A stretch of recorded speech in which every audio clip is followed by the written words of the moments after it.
I will promise you this, that if we have not gotten our troops out by the time I am president, it is the first thing I will do. I will get our troops home. We will bring an end to this war. You can take that to the bank. Meanwhile, President Obama has ordered 17,000 more American troops to Afghanistan.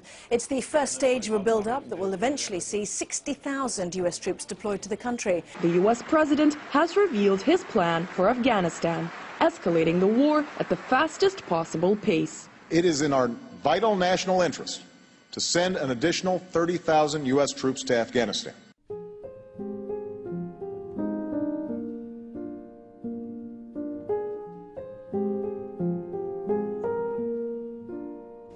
When I was in Iraq, I saw the devastation that our invasion and occupation had met out upon the Iraqi people. I saw and at times participated in the dehumanization and degradation of the Iraqi people. By robbing others of their inherent dignity, by denying them respect, and by treating them as the less than human other, we ultimately robbed ourselves of our own dignity, humanity, and compassion. You roll into Baghdad, every single big apartment building is blown up. Every single apartment building in Baghdad has been broken to the ground by artillery and airplanes bombing. You cannot meet someone in Iraq who has not lost a family member. Could you imagine what we had done in America if in 9/11 everybody in America lost a family member? What would we be doing? Would we be talking about war? No, we'd be in the streets with weapons.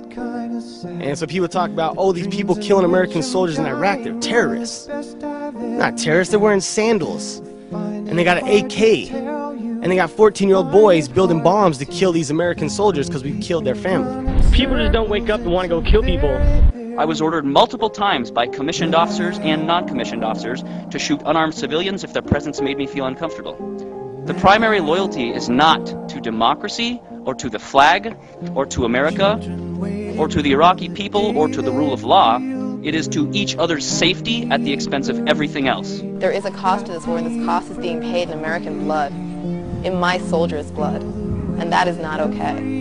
From my perspective, it didn't seem to make any sense what we did. We didn't accomplish anything. A few months after I was there, I mean, a lot of things weren't sitting right with me. The command structure, the missions that we were getting didn't make any sense. We're going after people, Mujahideen or Muj, and they didn't have any idea which ones were the right ones. We're kicking in the wrong doors, terrifying children, helicopters screaming over their heads at night, and I'm trying to calm the women and children while the men were dragged and separated out and completely humiliated in front of their families. 9/11 was a lie, I know it. We're soldiers, we know it. And on March 21st of 2003, my military service was hijacked in an unconstitutional order to invade the sovereign nation of Iraq.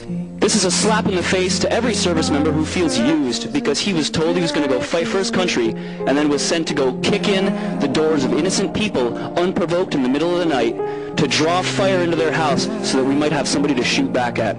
If the media was not biased, this film would be shown here so that you could then make a decision. Show them both sides of the story and then let the human being make the decision whether they want their kids there or not. Don't show me one side and say it's patriotism, it's courageous. Nothing I did in Iraq was courageous. I brought fear into people's homes. I traveled with a .50 caliber weapon every single day and slept with a pistol underneath my pillow. Tell me what is so courageous about that. And I tried hard to be proud of my service, but all I could feel was shame. And racism could no longer mask the reality of the occupation. These were people, these were human beings. I've since been plagued by guilt anytime I see an elderly man, like the one who couldn't walk, who we rolled onto his stretcher and told the Iraqi police to take him away. I feel guilt anytime I see a mother with her children, like the one who cried hysterically and screamed that we are worse than Saddam as we forced her from her home. I feel guilt anytime I see a young girl, like the one I grabbed by the arm and dragged into the street. We were told we were fighting terrorists. The real terrorist was me, and the real terrorism is this occupation.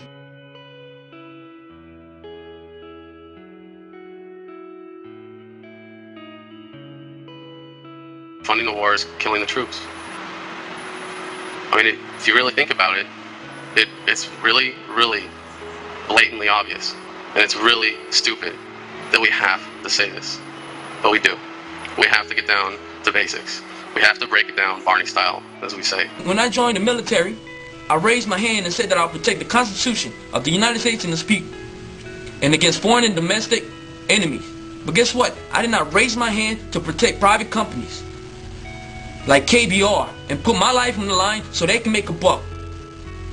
When are we going to realize that people fighting in Iraq against us, they're not terrorists, they're soldiers? What would we do if somebody invaded us? I know I will pick up my weapon and fight against them. What the hell we call them? Terrorists? These people want their country back. Let's give them their country back. I won't even talk to politicians about the war, because there ain't no point in it. Democrat, Republican, they're all profiteers of war.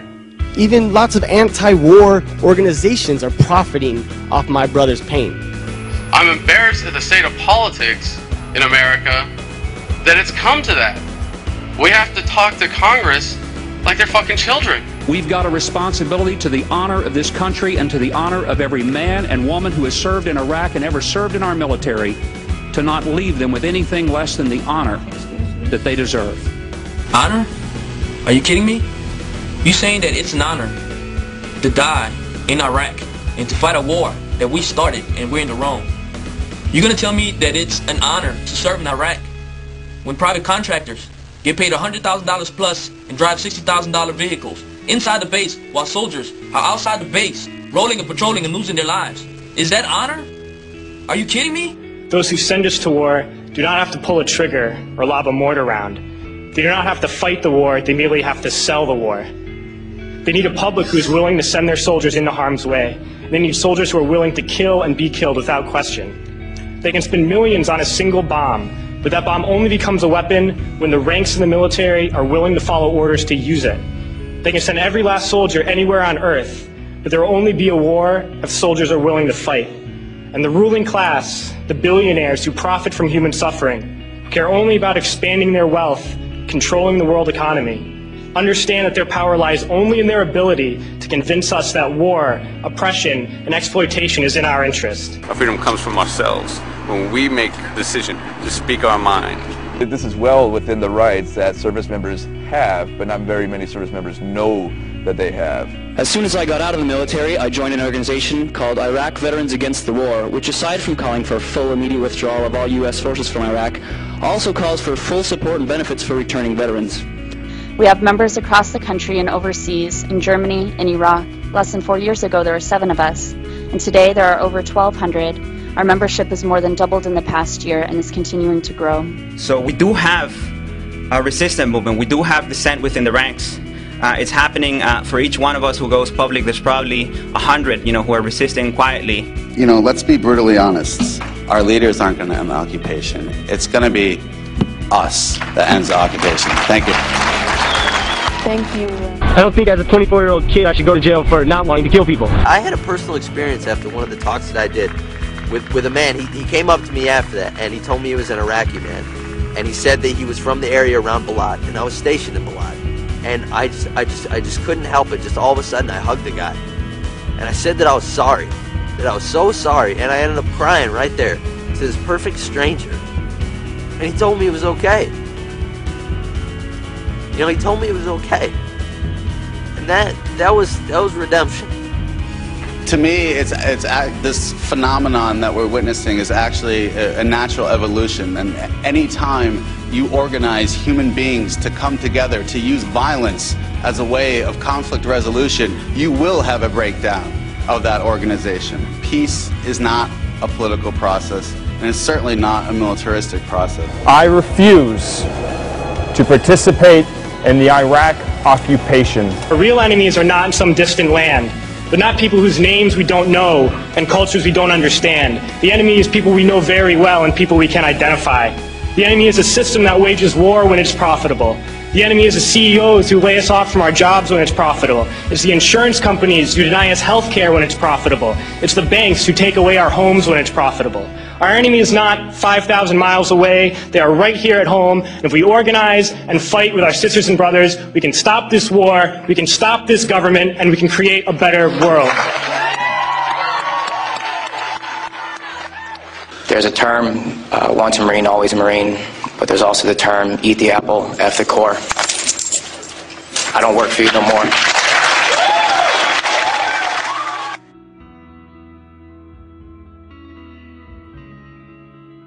This society is so greedy, we're willing to go to war. We're willing to go places and send these big metal machines that kill people and fuck people up just so we can make more money. I mean, I've heard it argued, and argued successfully, that our society runs on war. You know, it runs on the domination of the other parts of the world. And literally, that's the only way you can control a gigantic chunk of the globe. You have to keep everybody down. You know, and that's what our society is based on as far as our globalization, you know, schematic that's been laid out by all these Republicans and all these Democrats and all these people that, you know, are pretending to be our leaders and pretending to look for. None of these people have had these experiences. None of these people feel connected to everybody. They're still, even the best ones are still operating within a very old framework. And a framework that's set up by ignorance. It's a foolish framework. The idea that it should be okay to go somewhere and engage in war to protect a society that wants to go places and engage in war. That's insane. That's insane. Because you're saying, I mean, that's automatically saying that the lives of the people here are worth more than the lives of the people everywhere else. And they're all one thing. They're all exactly the same.